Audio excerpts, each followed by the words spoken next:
Thank you, Mr. Chairman. Ms. Turner, I want to be sure I understand your testimony. You think prison labor should be voluntary? Is that the ACLU position? Yes. Okay.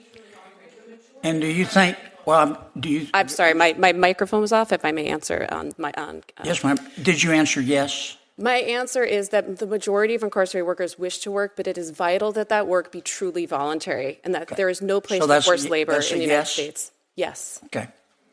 And you think that prisoners who do work are underpaid? Is that the ACLU position? They are underpaid or unpaid. In your state, many of those workers are unpaid. Okay. Let's take a maintenance worker,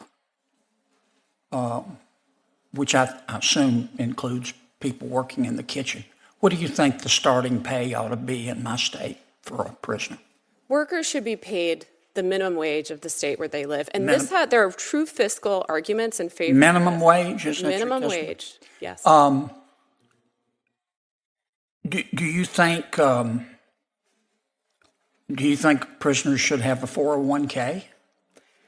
I think that, my opinion is not what we're asking about. I'm here to provide information and context for the committee. Do you think prisoners should be provided with a 401k? If I may answer, the reality is that if we paid incarcerated workers a minimum wage, it would have net fiscal benefits for yes, the United States. I'm trying to ask you workers would be able to pay. About benefits. Yes. Do you think they should be provided with a 401k? Workers should be eligible to earn into the social safety net. If they're paid minimum wage, workers will be able to earn into Social Security benefits to support themselves. No? That does not include a 401k, okay. But I'm talking about basic social safety net. Do you think prisoners should be entitled to paid vacation? Workers should be entitled to workers' compensation when they're injured or maimed on the job, which happens all too often. So they should be covered under our workers' comp law? Yes, absolutely. Okay. Workers are working in dangerous conditions. Should prisoners be allowed to unionize? Yes. You believe that too? Okay. It's vital that workers should prisoners be provided with health insurance, matched by their employer? Workers should be covered by workplace health and safety guarantees. Incarcerated people. But what about health insurance? Incarcerated people are already guaranteed a basic standard of health care. That is already guaranteed by U.S. law. Health insurance. They're already guaranteed that, even though the medical care they receive is usually substandard, and when they're injured on the job, often receive substandard care. They are already guaranteed by law basic health care protections while incarcerated. Mr. Wynn, what crime did you commit? Second-degree murder and attempted second-degree murder. Okay. Who did you murder? Jeffrey Owens. Jeffrey Owen? Yes, sir. Why did you murder him? I was a 16-year-old kid. Jeffrey, me and DeWan had a confrontation, and Jeffrey was an innocent bystander. Okay. So you shot Jeffrey by accident? Yes, sir. You intended to murder somebody else? I was defending myself against DeWan Lewis. Okay.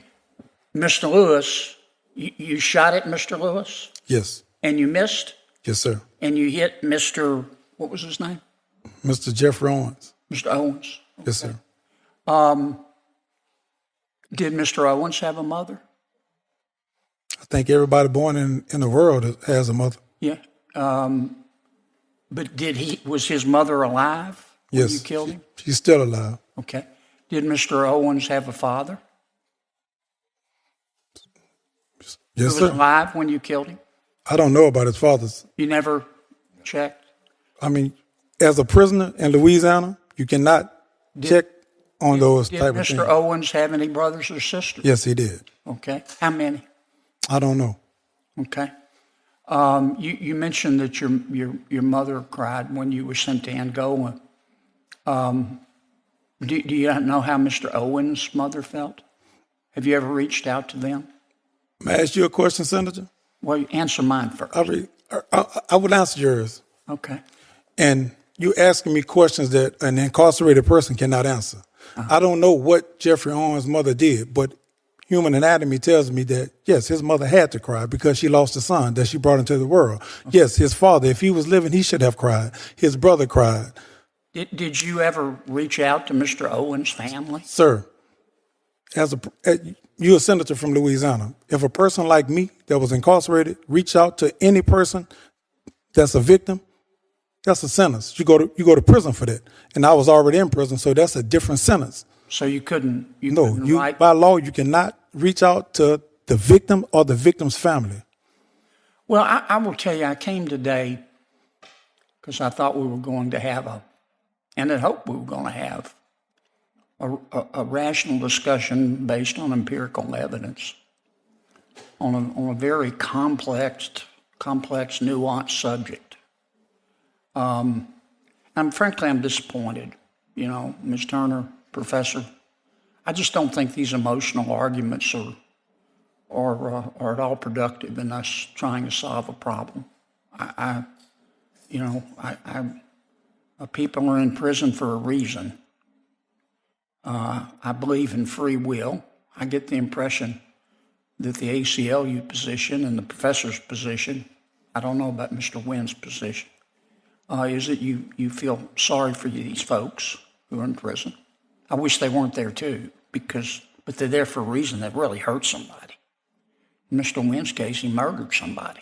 He actually killed somebody by accident. He meant to kill this person, and he shot this other person. He could have killed two.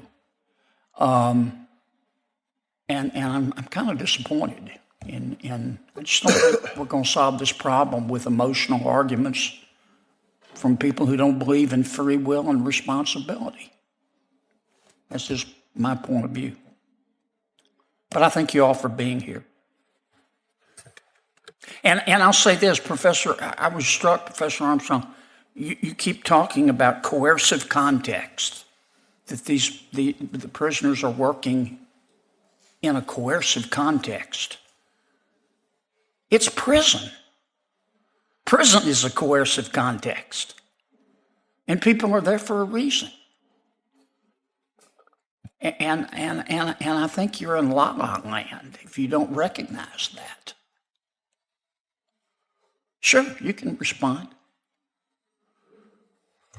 Thank you so much. So I think the point is, in fact, that it is prison, but it is when prison is combined with being forced to work in certain environments that it can lead to dangerous conditions. And so I think about... You have no empirical evidence of that.